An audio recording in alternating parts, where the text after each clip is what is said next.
Yeah. I forget every week. I hate it. Every week.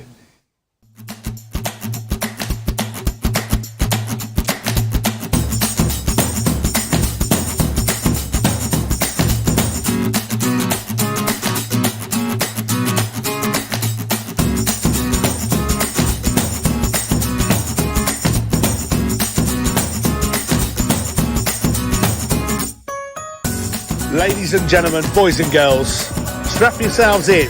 It's time for your Tilton Talk Show.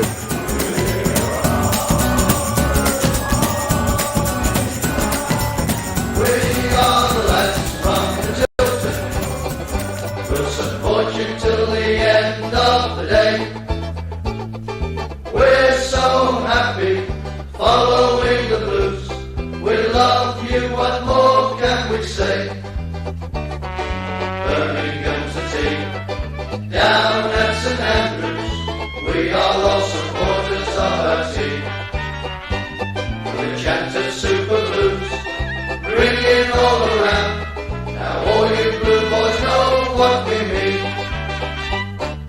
We are the lads from the Tilton, we'll support you till the end of the day. We're so happy following the blues, we love you, what more can we say? Let's see you in the cup, singing our song, helping and sharing the load. It's worth the point at home, when we sing together, we're there at the end of the road. We are the lads from the Tilton, we'll support you till the end of the day.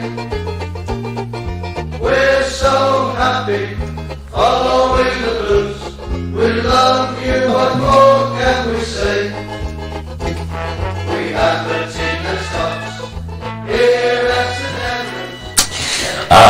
Ladies and gentlemen, boys and girls, it's 6:30, it's Monday night. This is what Mondays are for. This is, of course, the Tilton Talk Show, sponsored by Boyle Sports, principal sponsor of Birmingham City Football Club, and away we go. We are up and running.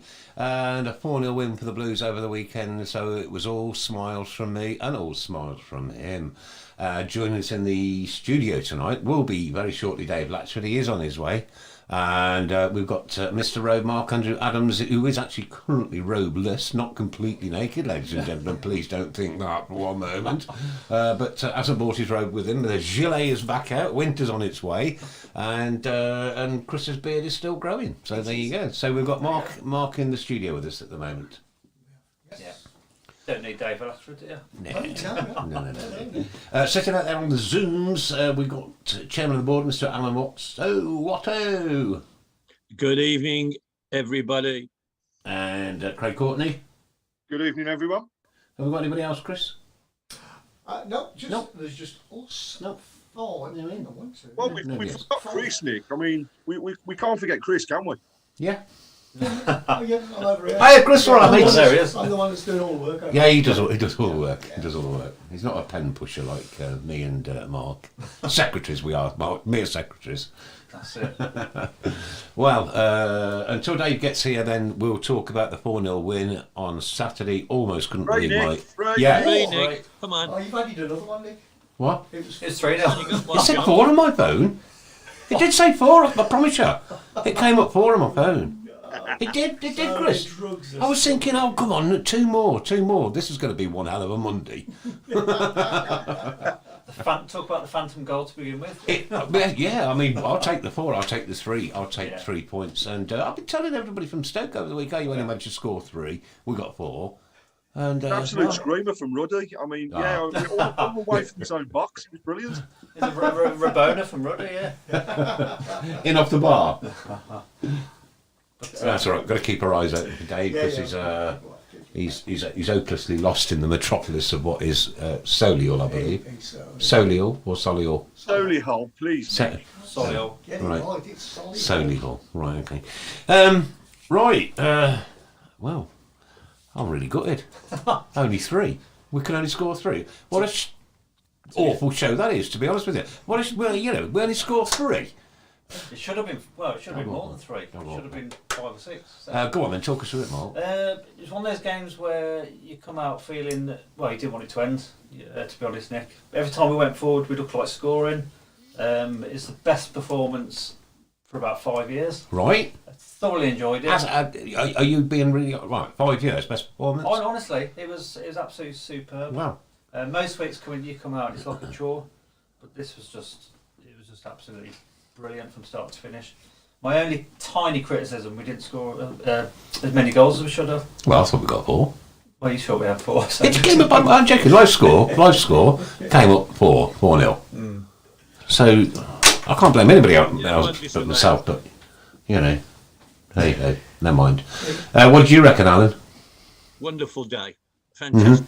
And if you read my my blog last week, I said what we wanted to do was basically show off, get the people who can play to play, pressure the opposition from the word go, and we did all those things. The only mini complaint is that our strikers didn't score, but the goals came from their pressure. You know, we were all over them, and we got corners, we got free kicks, and we scored from them. And you know, can't complain really. And at the end of the game, when we started throwing subs on, the thing that struck me most was they threw Bellingham on, and I'm thinking, where's he going to go? And they took Bielikov and they plunked a young lad in his position, and he did it super. He's only on 10 or 15 minutes, but he did it superbly. You know, it was no change. You were expecting things to weaken, if you like, but it didn't. And all the lads that came on, I thought we had a bit of a variation on the 3-4-3. The 3 at the back generally was 4, because every time they came down one side, the other fullback came round the back. So we actually had a back 4, and we changed it round. Obviously, we weren't going to get these wing back to wing back crosses going. We looked so solid doing it that way. I was, can't say too much about it. It was so good. Can't echo that anymore either. I've got to say it was so nice to come away, not just thinking to ourselves that we'd actually won the game, but we won it at a canter. It was such a difference. And I met Mark outside afterwards, and I think we both said the same thing. I have not seen such a poor team by Pearson ever. So it was a great day, and well done to every single one of them. It was really Superb. right. Yeah, absolutely superb. It was. Brilliant. Well, ladies and gentlemen, the legend that is Dave Latchford has joined us in the studio. He's now switched his sat-nav on and managed to... You'll need a pair of headphones on there, Dave. Okay, mate, let's just turn this Yeah, off. up yourself, buddy, no problem at all. I better turn mine up and all, to be fair, yeah, because nobody ever rings me anyway. I've got no friends. I've got no name. I've got no friends. You got no No friends? friends, mate. No one whatsoever, yeah. Okay. Right. Ladies and gentlemen, how honoured are we on the Tilton Talk Show tonight to have in our presence one of the Birmingham City legends, one of the absolute greats, Dave Latchford. We always like to give our guests the clap, so Okay.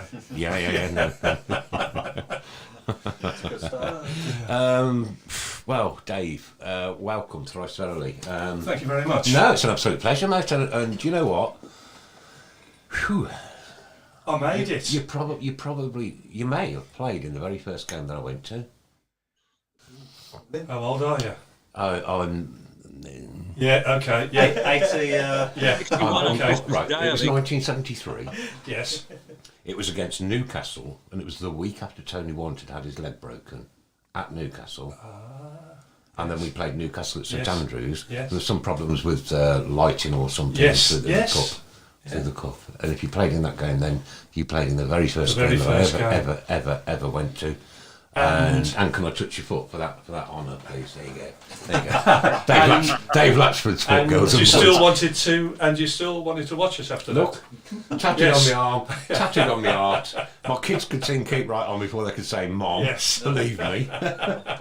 And back in the heady days, Yes. because like St Andrews was an absolute fortress. It was, and I can't. I'll get goosebumps every time I talk about it. Look at this, right? I can't explain to the young people what St Andrews was like back in the 70s. No, I mean, it was just incredible. The noise, the passion. Yeah. You know, some of the idiots, obviously. But we like to forget them because we don't dwell on them. But as a goalkeeper, stood there. Right, Yes. You're in front of the Tilton Road. The Tilton, yes. The Tilton Road. Yeah. And you've got us lot of mad idiots behind you. Yeah. What run through your veins? It's sort of so much excitement and so much pleasure and passion because as a youngster, I was about 6 or 7 when my dad first took me down to St Andrews.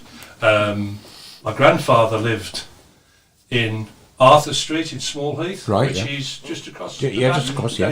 It was the old back-to-back houses. Yeah, then. yeah. I think they're all gone. They've all now, gone, but yeah, all long gone. But I can always remember.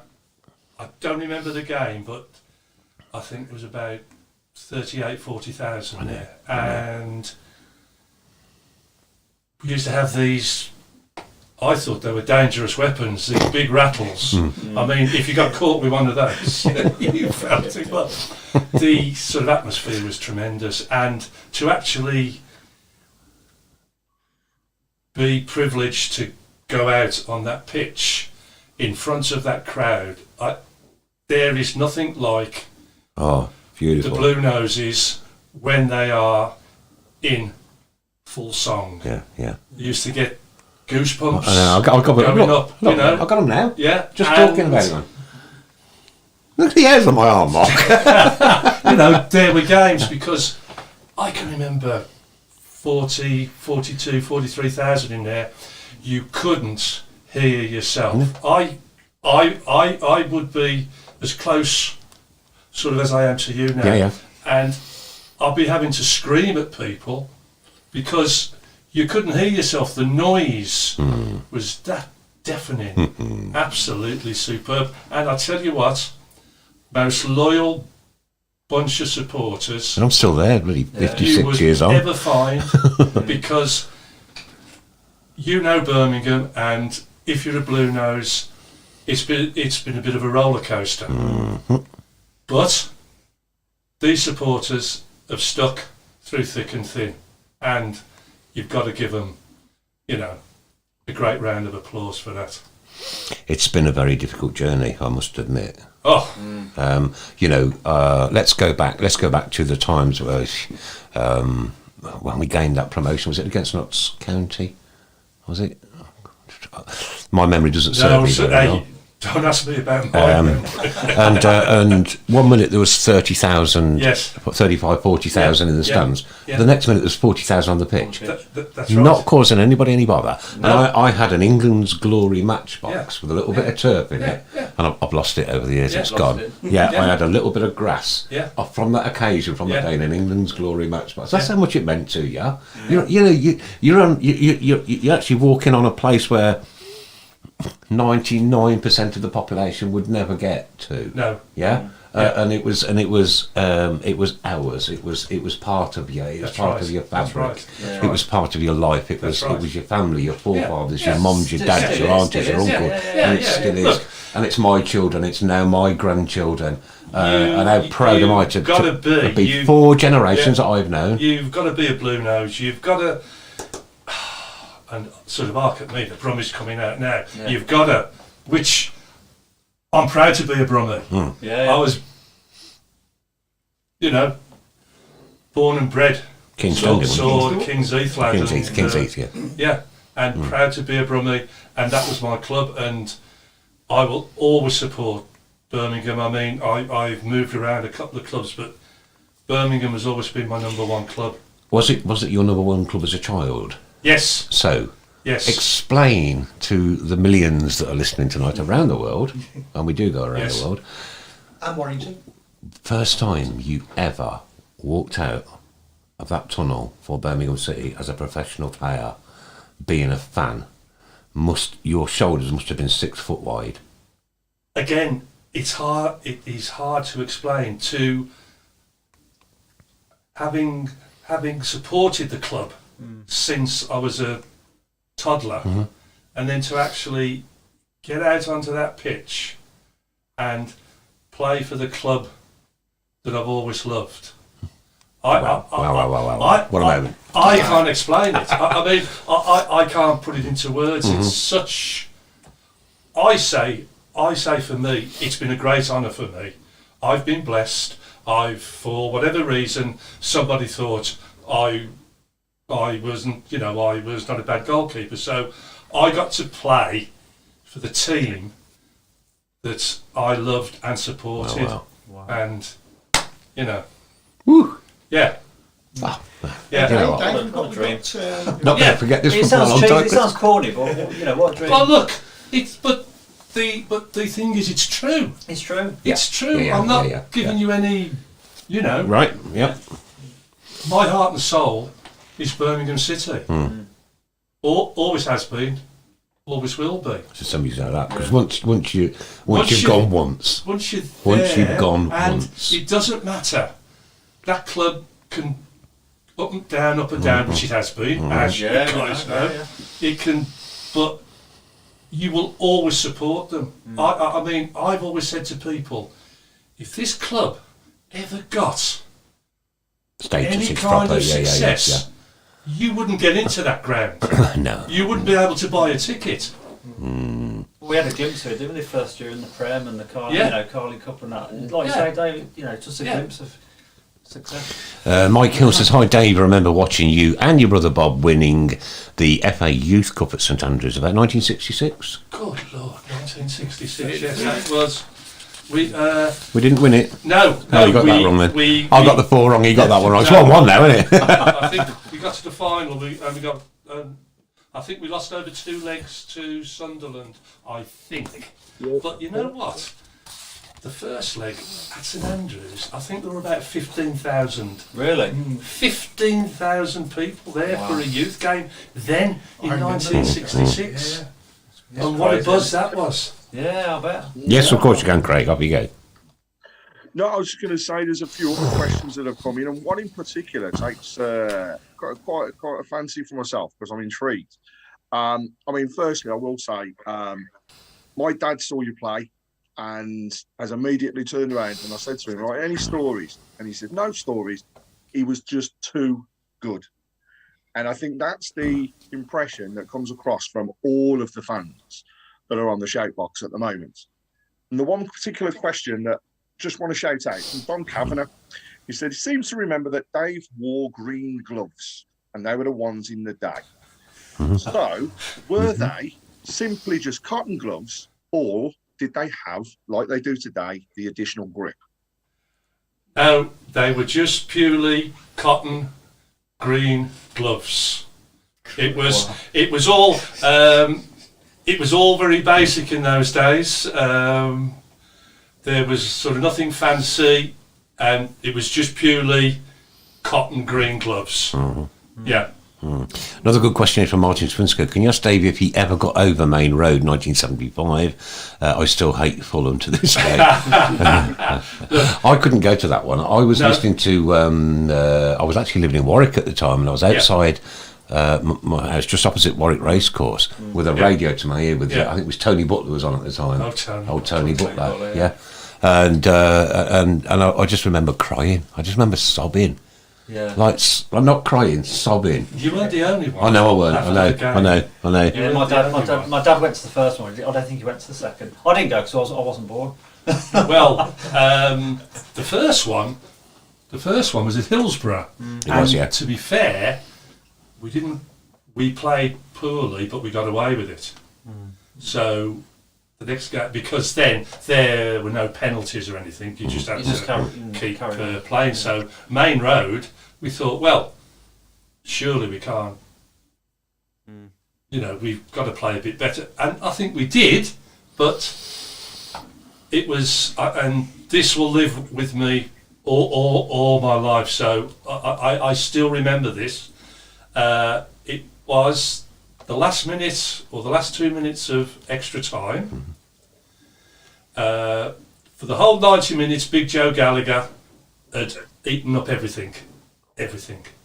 But this, I think the one ball came across from the left.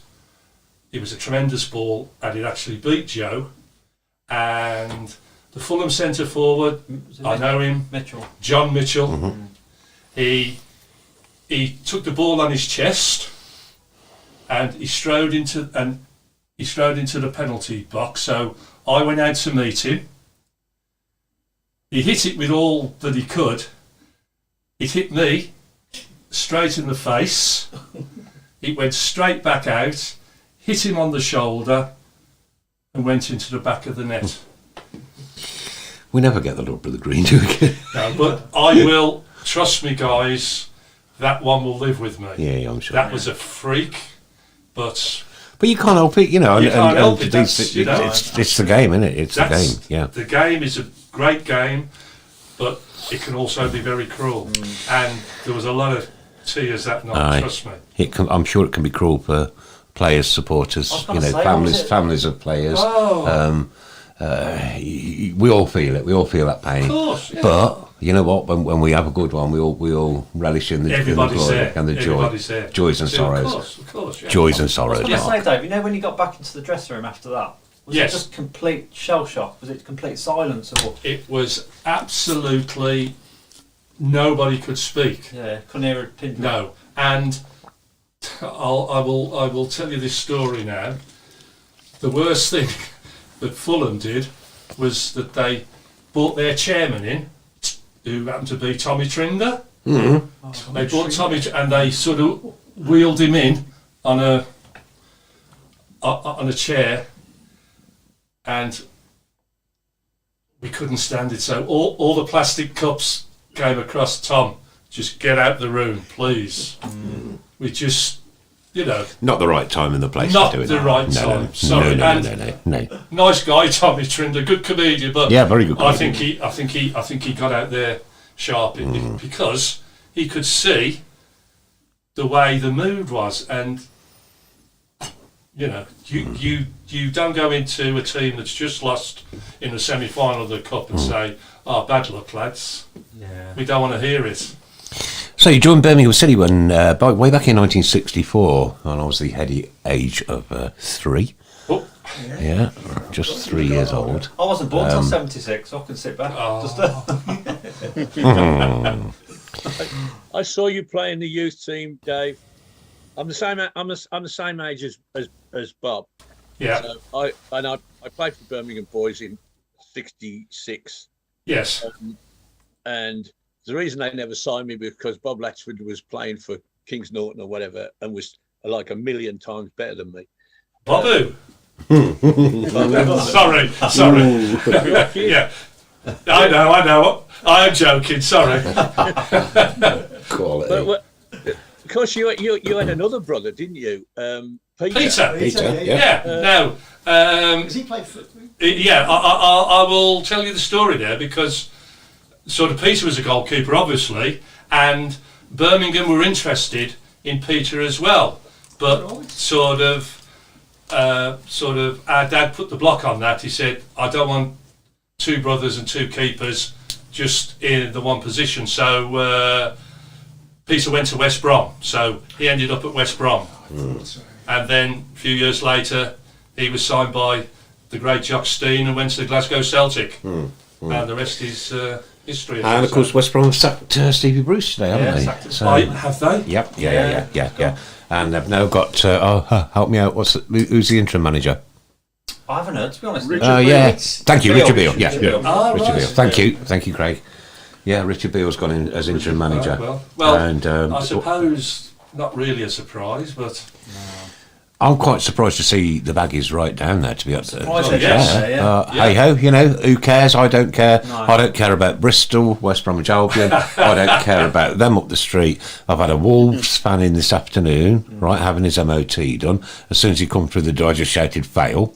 Right? That's just rules, right? Everybody in town knows I'm a blue nose, completely nutty through and through, right? I'm as mad as that. I don't care, right? I love all the banter. And I'd never get into any bother or fight or trouble with anybody. No. But I'm a brilliant rip taker. I promise you, I am brutal. And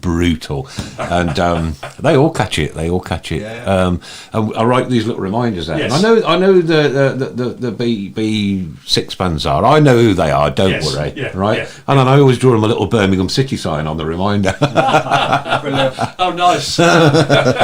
Share the love. Yes, share the love. Share the love. Yeah. Can I just interject there? Some of you will be following the story of David Taylor, big blue nose, who was doing a bit of a walk in France a few days ago, and unfortunately suffered a heart attack. Oh no! David Taylor, I'm sat in hospital bed in Caen, I think it's Caen, recovering from a heart attack, listening to the legend Dave Latchford. He is a legend as well. Reminiscing about the great days of the 70s. Is bringing back such happy memories. Keep right on. Brilliant. Thank you for that. And I hope a speedy recovery, my friend, and just keep right on. Yeah. And also for a good friend of the show, Tony Hemmings, as well, who's still in hospital, and he's been through the mill this last few weeks. And Tracy's in daily touch with us, giving us updates on how he is and one thing and another. And he's now in a position where he's had the fluid drained up his lung. Tracy sent me a photograph of how much it was, and it was frightening. It was frightening. It was horribly frightening. Oh, Tony, you're one of us. You're a blue nose. Your missus is a lovely, lovely lady. Keep right on. Best wishes, young brothers as well, mate. Keep going with the band. Doing what you're doing, matey, and Dad, get well soon. Get back to St Andrews and get back out with us as soon as you can, buddy. Yeah, absolutely. There we go. Yeah. Tony Hemmings. Another question that's coming from Mike Ellis. Do you remember when Bob actually took over from goal for you in a first division match at St Andrews in the 70s? Yeah. The answer to that, and I'm desperately trying to. Yeah, I think he did. I think he did go in goal. But I honestly can't remember the game, but I've got a sneaky feeling because in those days there were no subs there and players had to go in goal. And to be fair, he wasn't a bad keeper, Bob. Really? No, and by the same score, I wasn't a bad centre forward, but I think we won't go too much into that. I'll take your word for that. I think we should have made this a family affair and had Bob in as well, to be honest with you. I think so, but the only problem was that sort of Bob could sort of run a bit quicker than me at that time, so I got shoved back and sort of Bob went up front. Whatever happened to Bob? Just slipped into obscurity, didn't he? Bob's the younger of the two, isn't he? Bob 71. Bob's the younger of the two. Yeah, Bob's 71. And Peter's the youngest. There we go. Peter's living in Scotland. He's retired. He's got a little small holding up in Scotland. He's doing very nicely. Oh, good. All right. Yeah. Good stuff. Yeah. Excellent. Dave, can I? Yes. Obviously, being the oldest of this group, they asked me can you remember Dave? And I said, yes, because I saw you playing the youth team. But what I remember about your career was when you got in, yes, then Blues tried other keepers, like Mike That's Kelly, right. Paul Cooper, Gary Sprake. Gary Sprake, oh my God. But you store them off. Everyone that came in, you got back in. You know why? Don't you why? Because he's a blue nose. Yeah. He's a blue nose, mate. Through and through, kid. I promise you. I can feel it in the room. I can feel it. Look, so the keepers, they sort of all talk about the goalkeepers union, and that's true. Trust me, it's a fact. All goalkeepers will look after each other, you know. But we all knew it's just a one position, so everybody had to be on the mettle and just give it the best shot. And thankfully, I came through. Thankfully for us as well as fans, you know. Yeah. Or else, you know, we just wouldn't be sitting here doing this tonight. For a Well, start, no. You know, and what this does, this creates memories for us older people. Yes. Like a night like tonight. I've been looking forward to this ever since your name was branded. Oh, right. Okay. I promise you. I absolutely promise you. Now, I've driven down from in between Stoke and Derby Right. to come and do this tonight here. Oh, lovely. We normally do that every single Monday, but Yeah. obviously because of COVID, we've gone Yes. off to Zoom. Yeah. And you know, thankfully that application has been available Yes. for us to allow us, and we did shows all the way through COVID Right. to keep our Birmingham City fans together, Right. so that Yeah. we've got somebody and someone to talk to Yes. on a Monday evening. Right. Every Oh, single well, that's good though, Monday. because We that did keeps- not that have keeps it interesting. one Monday off, unless Okay, it was yeah. like Christmas. Or something Yeah, like yeah, that. yeah. All through COVID for that year, Yeah. year and a half, we blasted out Yeah. the Tilton Talk Show, and people were so grateful that we were doing that. Yeah. You know, not meeting up, of course, not meeting up, but doing it No, through Zoom. Yeah. And they were saying that this is their only outlet they've Yes. got to, you know, to Yeah. rejuvenate their love and belief in Birmingham City That's it. Football Club. Yeah. Well, we do this because we're as mad as hatters, and we just love the Blues. I mean, look at this room here, right? I've Yes. got a museum at home, the Yeah. Birmingham City Football Club. I Yeah. promise you, right? I've got a whole room dedicated to the Dedicated Blues, to the Blues, dedicated to the Blues, mate. And it's like I say, I know, tattooed there, yeah. tattooed there. I don't want to see any more It's tattoos. Thank you. it's Yeah. it's Yeah. a Don't show him that one, please don't. Family show. There's 3 good questions there, Nick. yeah, go for it. Yeah, question for Dave from Lilypad. You'll always be a legend that holds many memories for us. So my question is, did you ever butt heads with any of your teammates at Blues? If so, who and why? And any players from the opposition? Oh. Any running? Did you ever drop the Louis on somebody? Did I ever? No, I don't. I don't think you were that kind of a player, were you, though? No, well, no. No, you're hard. Don't get me wrong. At Blues, no. I mean, training and practice games always got a bit hairy at times, because even in practice games, people want to win. So there was the odd handbags at 10 paces, and you've got to, you know, calm things down a minute. You know, a few times there were one or two players who were, how shall I put it, a bit more volatile than others. I can think Kenny of one, Burns. I can think of one or two Scottish players. Kenny Burns. I didn't say. Yeah. No, I'll say it. I'll say it because Yes. I'll tell you why I Yeah. say it. Because I played football against him. He smashed them all into Yeah, my face yeah. at full throttle. But you see, Hey, I saved it, yeah, Ken. Kenny wants to win, Yes, he was a winner. He was a winner. and when he put that shirt on, Yeah. he wanted to win, and you've got to have players like that. So you got the odd. I've had a few sort of run-ins with certain players. I can also remember we played Chelsea at St Andrews once, and the guy at the back, Ron Harris, they used to call him Chopper Harris. Chopper, yeah. Well, I think I probably, not deliberately, but sort of when I came out for the ball, I took the ball and Peter Osgood, and Peter was, out for the Lovely. count. So, so we, and about 2 minutes later, there was a corner, and Big Ron comes trotting up. Don't forget, there's about 40,000. You can hardly hear. And he went, David, I'm going to get you. I said, Ron, I said, behave yourself. I said, you are well past your sell-by date now, and you couldn't catch me. I said, look, we will get a drink afterwards in the bar. And he went, okay then. So it was more a bit of banter, and I don't think I ever had any real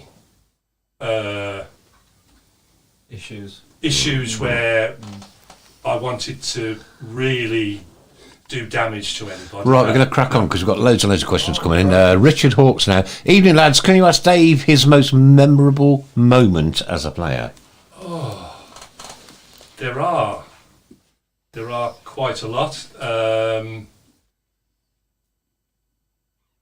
I suppose my first game, obviously, when I was in the first team, we played Bury at Gig Lane, and I think that was on a Tuesday night. Tuesday night in front of about 6,000 people, and I think the result was 1-1. And then on the following Saturday, we were at Villa Park. Oh, shit, it's not a word. So I'm sorry to say that, but anyway. And that was when Tommy Docherty was manager. That's the postcode. Yes. That's all we'll use here. B6. And I played in front of 6,000 at Gig Lane, and then I got to Villa Park, and there was about 54,000 there. Wow. Absolute. 10 times more. Yeah. So, being young and quite naive, we sort of run out, and I go up to their end. I can't remember what end it is. The Holt. Yeah. And I thought, I'll just give them a wave. You could see all the fans, the waves just coming down, and I'm thinking, I don't think I should have done that. We lost 1-0, but I had a pretty good game, and Tommy Docherty came over. But those two games, I do remember. And the other one, it was a relegation battle at St Andrews, and and we needed to win to stay up. Now I think, I could be wrong here, but I think it was Norwich. It was when Clifford Coombs was chairman, and again, the gates were locked. It was an absolute full house, and I will say it's Norwich, but somebody might sort of. Somebody will tell us for sure. And first half we were 1-0 down, so we've got to win this game to stay up. So second half we push Kenny up front. Kenny scores 2 great goals, and we win 2-1, and we stay up. Now, the manager said, go out after we go out on the pitch. You would have thought we'd have won the FA Cup. Yeah. We celebrate staying up better than Manchester United would celebrate winning the European Cup. There was myself and Roger Hind, and they didn't want us to. They didn't want us to leave. Never. But so which was still there. Those sort of memories will always be with me. And again, I have to say, what a great bunch of supporters. Thick or thin, that they will be there. Yeah. Did you get a load of sort of complimentary tickets during the week, sort of thing? Did you have a load of people there from your family and friends and? Birmingham City complimentary tickets. Oh dear. Sorry. Look, they do listen, by the way. If I can say that. Again, Malcolm Page, and they've just not started, but they've got the Ex-Players Association. Yeah. Now, I think Birmingham were one of the last ones to sort of come on board with this. I mean, I can go back years. I can also remember Johnny Schofield, the old Blues keeper, and he used to say, you've always got to go down the ground and buy a ticket because they wouldn't give him a ticket. And I used to say, Scoey, but you played. But I do remember, So, in those days, Blues weren't great looking after their players, but they've come on. They've come on a bundle, thankfully. Yeah. Was there any sort of opposition strikers you sort of saw their name and thought, oh no, do they sort of scare you a little bit? not scare, but you used to, a bit nervy, I mean, we played. We were at St Andrews one week, and it was Man United, and up front was Lord Charlton. Was and just when they Best. scored first, and we got, what was it, 4 or 5? 4, yeah. I was in the Tilton Road. Yeah, I was yeah. in the Tilton Road. Yeah, Nick, you You know, remembered and- something. You remembered something. Oh my life. yeah. So Lord Charlton Best, not a bad forward line, but we really gave them what for that day. All I can remember Yeah. was how packed that Tilton Road was on that Oh. day. It was you were like Yeah. this. You were like you Yeah. were being squeezed from every angle, Yes. corner. Yeah. And then when we scored, the surge The forward surge was was- just yeah. absolutely Yeah. superb, Yeah. mate. Nobody ever got injured, did they? No. Ever. Wave. I know. Wave. I know. Brilliant. Wow. Yeah. Absolutely fantastic. Oh God, blimey, that Happy day! days, What a happy day! days. Have you got What a any, day! any memorabilia or any mementos? Have you kept any shirt? I suppose you didn't really keep shirts back then, did you? No. I think the only You still got your shirt- green gloves?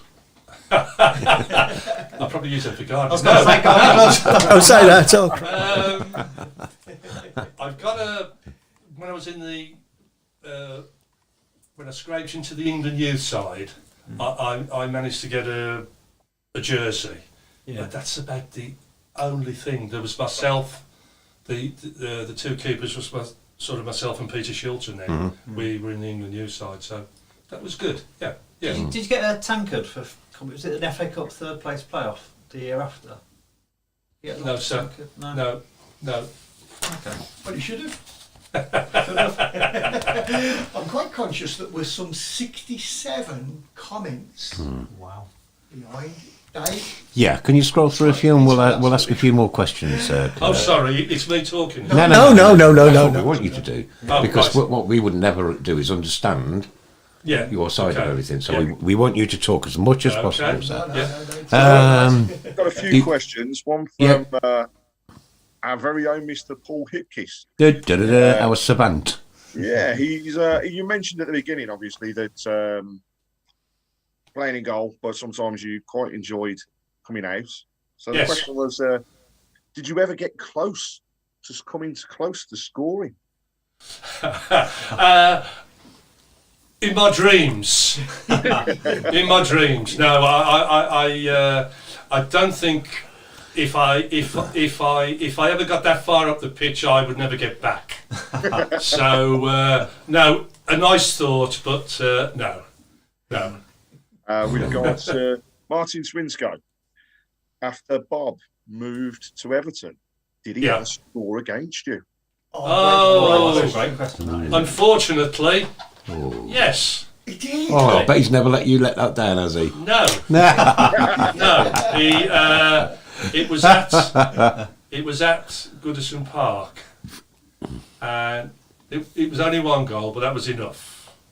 I think it was 2-1 to Everton. That's actually got us still hurt, hasn't it, Dave? But yes, Bob has scored. If I can just mention, a story from Bob, myself, and Peter. When Peter was at West Brom, we were all three playing in that game. Yeah. Peter in goal, obviously West Brom, and I don't know if you know, but Bob's not a great lover of goalkeepers, never has been. Always used to give them plenty of Niggle, should we what say? for? Yes, yeah. And I can always remember after that game, I think it was 1-1, and I got home. I was still living with my mum, and my mum tore me off a strip.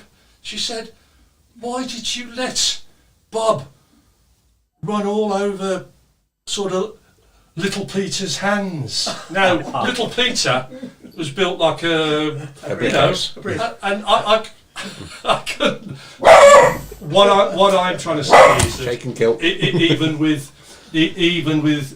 sort of siblings, if you're on the wrong side, You take no prisoners. Clatter them. Yeah, clatter 'em. Because I tell you Right. what, that's what that team was well known for, Yes. renowned for. Yes. You knew if you were going to play Birmingham City back in the 70s, you were going to get bruised. You were going to get battered. Yeah. And that's what we loved about it so much, because I was like, brick walls hitting on, man. Yeah, So- get in! So I bet Bob didn't knock you about, Dave. he couldn't get near me. No, he tried, but I no. Look, I know that lad from old, obviously. So, but Peter was a little bit naive, being the youngest, and but I don't think he ever did that again to Peter, because he'd have got. I think Peter would have hammered him. I do remember that game against West Brom. Yeah, And he laid into him several times. he did. Yeah. You know, at any time I mean, if you run it towards the keeper and the keeper catches it these days, they just run away. Not Of Bob, course they he just do. Splattered them. Yeah. Splattered them. I think, well, Yeah. what would you do to somebody you didn't like? Well, precisely. They were like wrecking balls back in the day, I promise you. So different to nowadays. Oh my goodness gracious! Yeah. The big centre forwards of those days. Like wrecking balls, real proper hard people. Oh yeah. They go through a brick wall, those guys. Trust What me. would we give for that team now of the 70s? I mean, well, how much do you think it would be worth, Dave?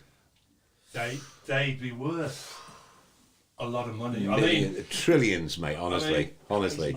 I can Solid. I can always remember at the time the manager was Freddie Goodwin, and the thing with Birmingham in those days, if you went a goal down or 2 goals down, you knew very well with the forward line we had, You could claw it back. there'd be 2-3, and it was 4-3, 3-2. Freddie was tearing his hair out. If he could have got the defence halfway as good as the forwards, I tell you what, that team would have been unstoppable. How did that team not win? It's obviously Unstoppable. before my time, but how did that team not win a major cup or anything? I don't I'll know. tell you what, go on YouTube, Mark, and have a look at some of them old games. Yeah. And the pitch would just be mud. Oh, it was mud, yeah. There was no grass, just mud. Right, there'd be a divot in the goal, a great big hole. And the ball would be soggy and Soggy, solid leather. Rock hard, you don't want that in the face. oh dear. Wow. No, happy days. Proper days, kid. Proper days. I mean Proper that, days. and I've been blessed, and I'm 60 years old now, Dave. Right? And I You don't look it. I know. You don't look it. You're not the first to say that, and you probably won't be the last to be perfectly honest with you. 65, yeah? That's really what you want to say. But what a blessing to have lived through that, and to have seen it, and to witness it, and heard it, and felt it, and dreamt it, and you know, 2 paper rounds every week when I was a kid, just so I could get enough money to go to the Blues. That's right. And when I was in the army, I'd stay in, Yeah. iron everybody's shirts and clothes for them for £3 a week. Yeah. Right, no matter where the Blues were playing on a Saturday, mate. That was my train fare. Wherever we were going, wherever we were going, Brilliant. and that's just what I read did. this question from our friend Paul Collins, Gabby Cabby. He says, "Great to see Dave from a fabulous football family of brothers.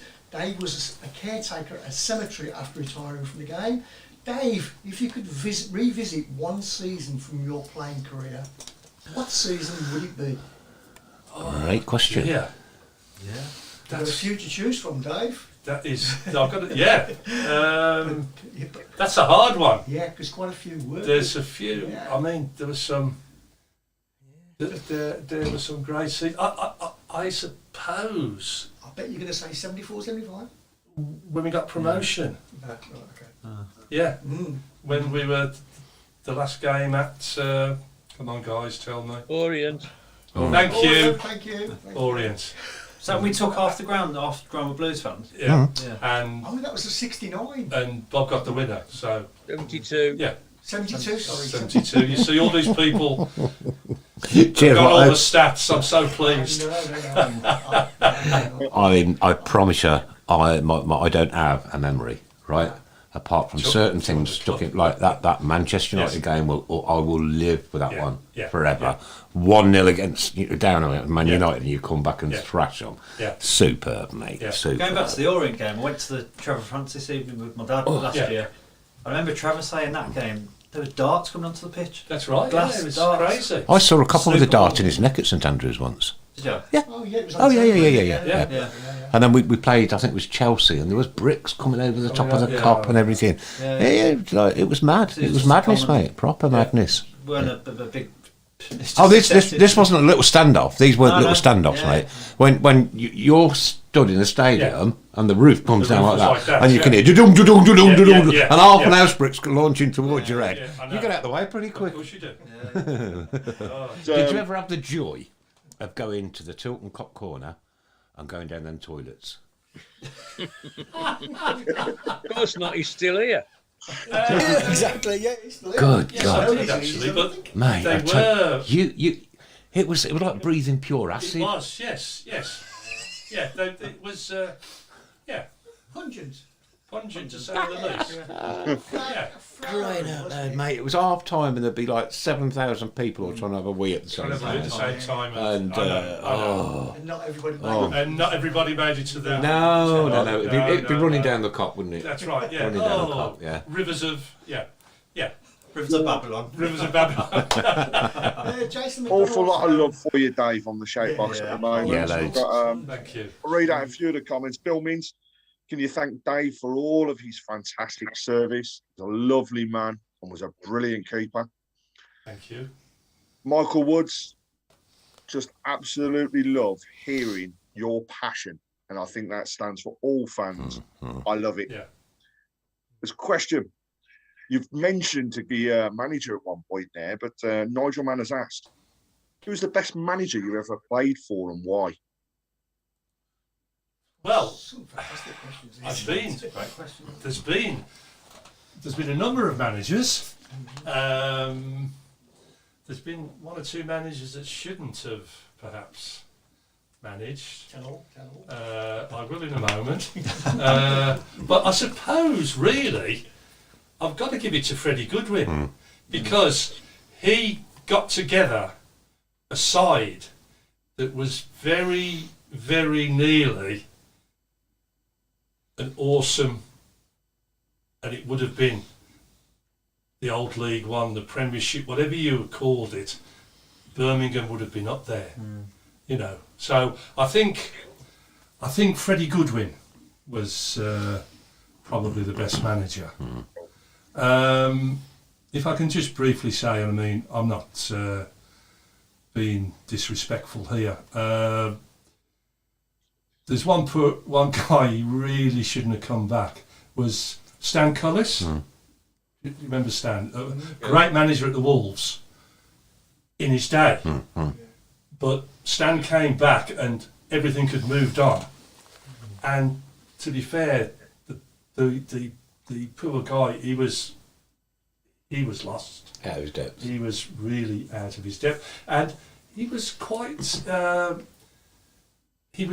shy guy. I mean, I can also remember if you remember the old training ground at Damson Lane. Yes, yeah, up the Coventry Road, yeah. Yeah.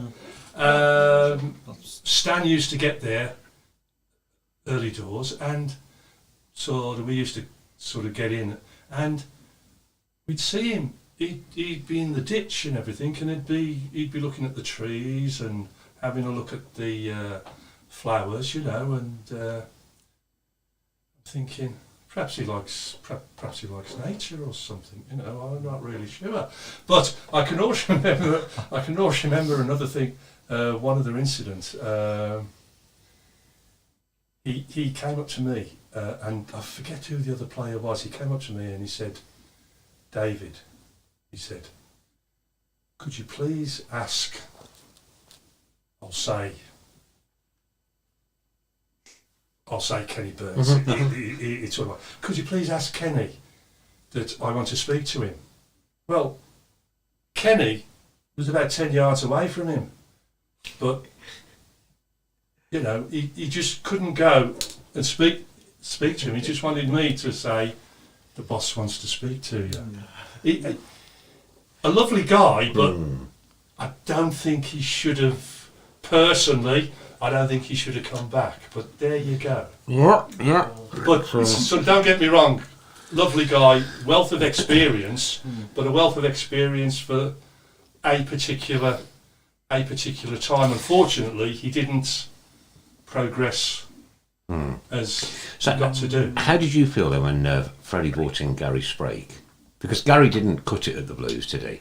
And then I do remember that one goal going underneath him. I know. And I think that, You know, I think we got on his back a little bit too. I think, yeah.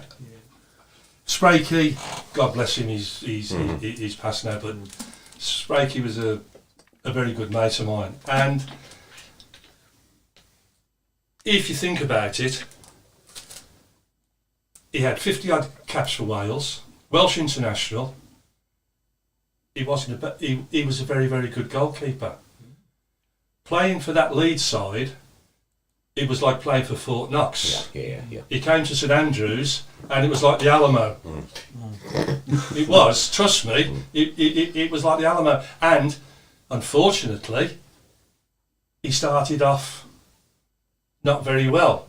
And most of his mistakes were on the TV or whatever. But I will always defend Sprakey because very, very good goalkeeper. It's just that he was at Leeds, God, for so many years, and he probably took the odd cross. He probably had a ball back to him. He came to St Andrews. Balls were flying all over the place. What's going on? It's a difficult one to try and. But no, I mean, for sort of all his mistakes, he was a good keeper. All right, I'm going to mention two words to you, and I want your opinion. Clive Thomas. Clive the Book Thomas. I'll give you a... We hated him with a passion, kid. I tell you what, God, I'll give you now a story. This is a true story. These stories are gold dust. About Clive the Book. We were at Anfield and we went out. First minute, Burnsy went up, scored, 1-0 up. I thought, bloody hell, sort of what's going on here? I sort of got a nosebleed.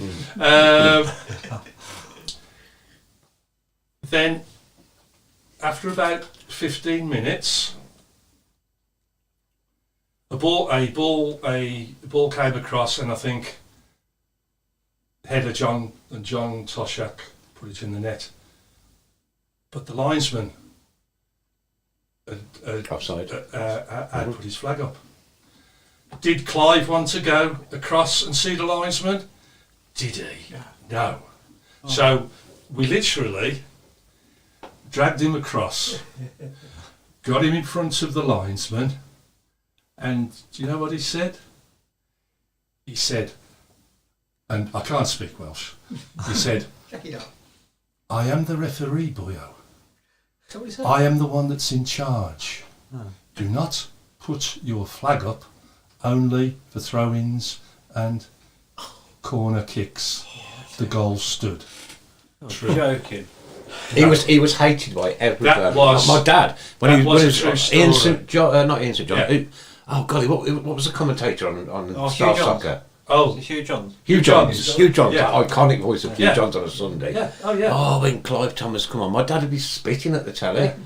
He was just hated. What a referee! He was hated by us. Because Clive was in charge. Yeah.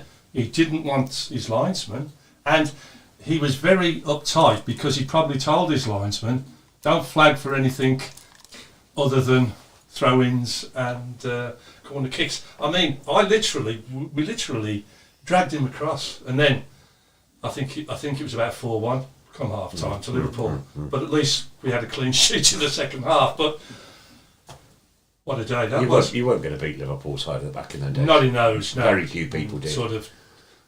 I think it was Toshak, Keegan, Toshak, But we sort of made them think with a goal in the first minute.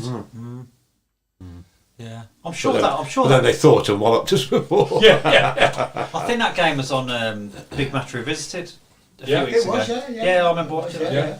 Yeah. There was a penalty in it where Joe Gallagher was getting pushed backwards That's by right. Toshak. Right. Toshak Yeah. fell flat on his face and he gave a Yeah. penalty. Well, there you go then, Clive, eh? Clive, God love him. Clive the book, eh? Yeah, Clive the Book Thomas. Dave, And- one of the other questions that's come Yeah. is, out of all the time that you played, can you remember one goal that you've conceded that really stood out as being the best goal you had conceded against you? But also, who was the best player that you ever played against? Oh dear. Well, I've given you three of Lord Charlton and Best.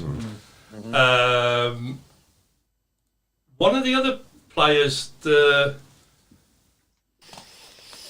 guy at Tottenham, Scottish lad. Oh, Not Strachan. sort of up front. Up front. Was it Archie's? No, he had like long hair, did he? Archie Ball. Gingery hair. No, Archibald. I'm Archibald. going back. No, that was before the Archibald. Yeah. No. It's not Steve Archibald. It's before that. No, but one of the best goals against me was at Main Road, and it was when Dennis Law was at Main Road. The ball came across. Dennis had his back to goal, a bicycle kick, and it was in the back of the net before I said sort of what happened there. Dave, you won't believe this, but that match was the day after my wedding. Oh well, And I was at the match. my commiserations. Sorry. It's a good job she's not listening. Dennis Law sport my honeymoon. Yeah, well, Typical. not a bad player to spoil your honeymoon, by Dennis.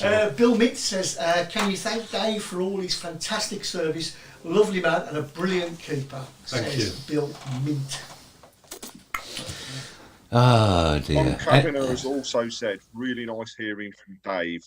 Never heard you speak before, but for keepers especially, Dave never seemed to have a voice, especially when it would come to BBC and ITV in the day. What a gentleman you are, and what a keeper you were. Thank you. Lovely message. Well, so thanks. It's just And what a humble man as well. it's just an honour to play for the club that I love. I thought you were going to say to sit in here with us. And it's just an honour to be sitting here with these guys who are absolutely great. No, but sort of wish they are, but it's an honour to play for the club that I love, and I hope that I've given, I have given something back for the fans. That's all. Man, this is just amazing tonight. That's all that matters. Amazing tonight.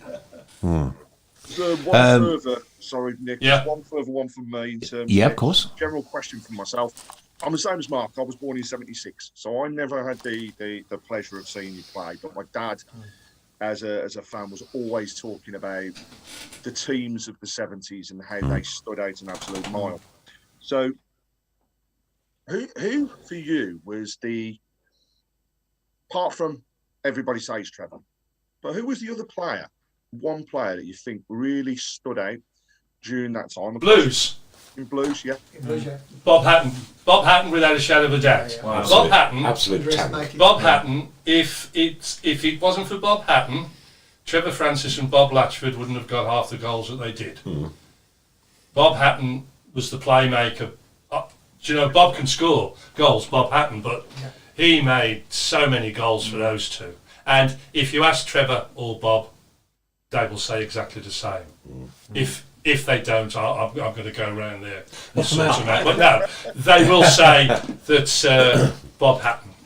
From us older people's point of view, what was it like playing with the likes of Trevor in your team? Superb. What an absolute... I mean, what would it be worth now? Just up to scale millions. Trevor Francis, for me, in his early days, in his real early days when he was a youngster, was virtually unplayable. Virtually unplayable.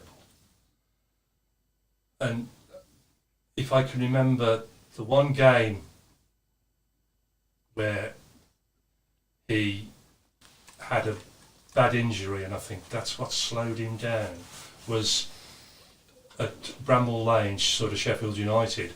Because Trevor is so quick, and as a youngster he was grease lightning, you couldn't really blame the defender, but Trevor was out of the tattle before the defender could get to him, and he just caught the back of his ankle and his Achilles. And I always say, after that, I think Trevor just lost half a yard. But until that game, and I forget sort of when it was, the kid was grease lightning. Absolute grease lightning. Wow, what memories. Do you reckon Trevor himself sort of realised, hang on, I've lost half a yard here? Did players that realise? I don't. That's a hard one. No, because I think players will always. You try to maintain your fitness levels, and he would always go out and obviously train and do the best he can. So I don't know. That's a hard one. You could always look at yourself as a player and think, hello, like say a goalkeeper, should I have got that? I could have got that 3 years ago. Hello, sort of what's going on here? Am I getting a bit? Time does catch up with all of us, doesn't it? Yeah. So Trevor. Yeah, but I really think that was the game that sort of, for me, slowed him down. So I mean, he was still quick, he was still fast, but did he have surgery? I think so, but don't quote me. Watto saying yes. Yes, because it was a bad injury. It was a bad injury, and he was out for a long time. I think I cried. Yeah. Our listeners are really testing your memory here, Dave. Oh. Dave, have you any memories of a tour in Holland, maybe Belgium, when it kicked off when Kenny Burns and Gary Jones were playing pool? Excuse me, who's speaking about that? No. Yes, I do remember that. Kenny Burns and Jones. Yeah, we were. Where were we? I forget. Sort of Holland or Belgium. Yeah. No, probably Belgium. no. I think Jimmy Calderwood was out as well. I think the Scots lads used to like to sort of go out and have a glass of orange juice occasionally. That's what But Kenny Burns, Scots lad, couldn't drink a lot. Kenny, no, and that's what, and he really couldn't. and that is unusual for. Oh really? He had a pub just about a mile away. I thought you were joking then. Yeah. No, but sort of getting back to that question, yes. Kenny, Jimmy Calderwood, Gary Jones, they went sort of off the campus one night, and I think we were all playing pools in the bar somewhere, and then we just saw all the blue flashing lights and everything, and we all said, Kenny. So one of us went outside. Kenny, Jimmy and Jonesy were all in the bushes, hiding. Police cars everywhere. Apparently, allegedly, I don't know for certain, but Kenny was playing pool in this pub that they'd found.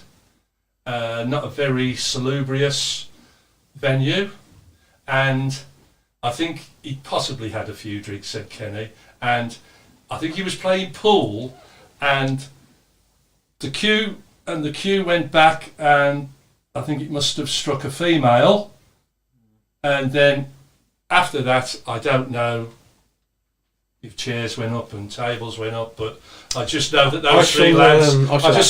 Those three lads were in the bushes afterwards. I shall ask Kenny next time I see him. Please do. I will. He'll probably did not. No, we'll sort of get back knowing to you. Kenny. He'll probably say, "Hey, I remember that well." Yeah. But I had the joy of sitting in Kenny's living room, and he got all the Scotland caps out for me. And we had some great lads together, me and Kenny. Played football with him a few times. Always stopped in the pub on the way back. The Blacksmith's Arms at Marchington. And tremendous player. Yeah. Look, but Kenny Burns. Funny. Sorry, Funny. He could play in any position, and he could play it well. And what a great asset that was. He could play at the back. He could go up and score your goals. Tremendous asset. Tremendous player. Yeah. Wow. Mike wants to know what was Dave's first penalty save, and who was it against, and did we win the game? Could you say that again, sorry? Can you remember your first penalty save? And who was it against? I'd like to say yes, and I'd like to give you the game, and well, we will in a minute.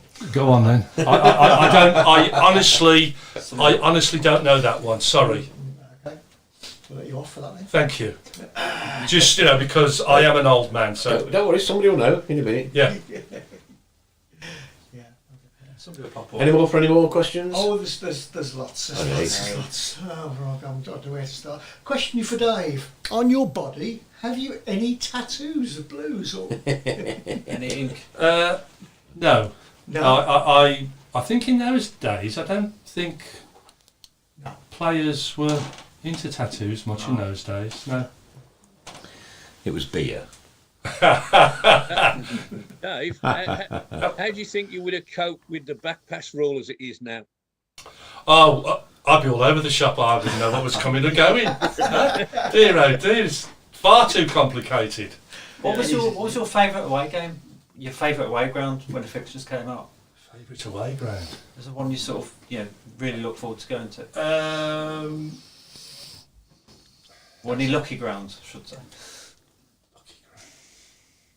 say Val Park? No. I used to be honest, I used to like the Manchester grounds, and I used to like sort of Liverpool and Everton because, again, the atmosphere and right close to you. And and Upton Park. Upton Park. Yeah. They on top of you, like looking down. No, so it brings you as well. Sort of, you're there. You know, it's yeah. It always seems sorry, Craig. I was just going to say, it always seems like from a fan's perspective, it looks like a lonely place for a goalie. You know, just on your own in front of there. Well, it can be lonely if you've just let the ball in, and you probably know. Well, that's down to me. That one. Yeah. And you know, I've had one or two like that. Two, if you want to know about bad goals, I'm going to give you two really howlers, both at St Andrews. The first one was we were playing Everton, and sort of Bob was there, but he didn't thankfully have anything to do with it, and we got Howard Kendall and Archie Styles, right? And it was a really bad day. It was raining and everything, and sort of Freddie said, "Look, I don't want any balls going back to the keeper in the middle of the goal. If you're going to pass it back, pass it wide of the goal." Mm-hmm. So the second half, Tilton. Archie turns round without really looking. I can see he's going to pass it back, so I step away from the goal, but he passes it back right in the middle of the goal, and because it's so wet, as I try to get back, I slip and I go down in the mud. And do you ever get these dreams when you're trying to get somewhere and the ball is just trickling into the back of the net, and And I'm thinking, shall Almost I? an Enkelman moment. Shall I stay on the floor? No, you had to get up. There was a hush. You picked the ball out the back of the net, but you get on with it. Yeah, absolutely. You've got. That's what it's all about. Because that mud became another layer of cement on the front of your shirt. Of course. And the only other one I think was Ipswich. Sort of Ipswich Town again at the Tilton. I seem to those two at the Tilton. Somebody hit the ball from I think it was from left to right, and it was coming in high. It was quite windy, and I got it covered. I looked at it. I thought, oh, that's going over, you know. And it went, shh. Oh. Again, you couldn't hear a pin drop. No. Picked the ball up. But you know what? That's what it's all about with goalkeepers.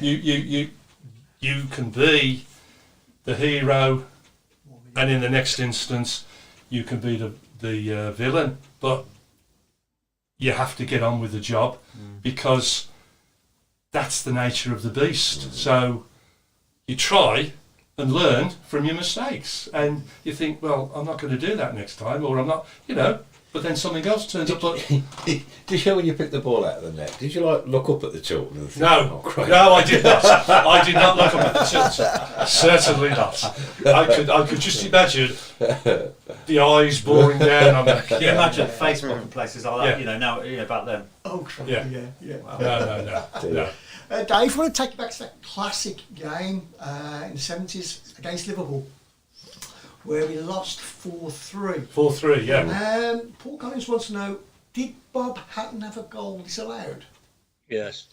I think he did. Oh, right. Again, don't quote me, but I think he did. But we were never, to be fair, Anfield, there's never been a great hunting ground for us. What a game that was, though. Oh, tremendous. I mean, the the game was a good match as of we the day got. called it But the game of the century. yeah, And Yeah. the Blues fans, the mini comp. Yeah.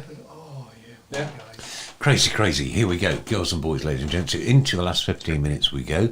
And the subject that we're going to be covering tonight is anything to do with children's books. I'll start you off with Enid Brighton and Alf Ramsey. There you go. Off you go. Okay. Anything to do with Explain children's to Dave books. the, Children's book characters, anything you like. Off you go. Now this is where we have a laugh. Oh, right. Last 15 minutes of the show has turned into it's just turned into mayhem, to be perfectly honest with you. We try to carry on now the best we can. Any good pranks played on each other back in those days, Paul Hipkiss?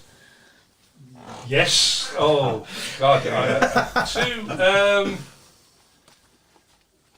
There's probably quite a lot that I've forgotten. I have, and some that I've tried to do.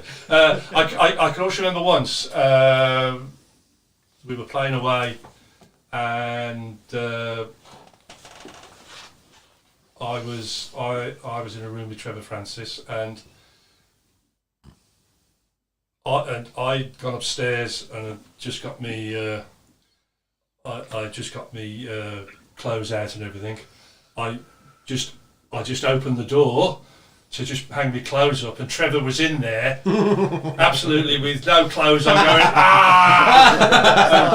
and so I fell back on the bed. I thought, great, Trev, thanks very much for that. What a memory! But he thought it was funny. So, Nick, we've got a few that are coming through. So, come on then. Jordan James and the Giant Peach.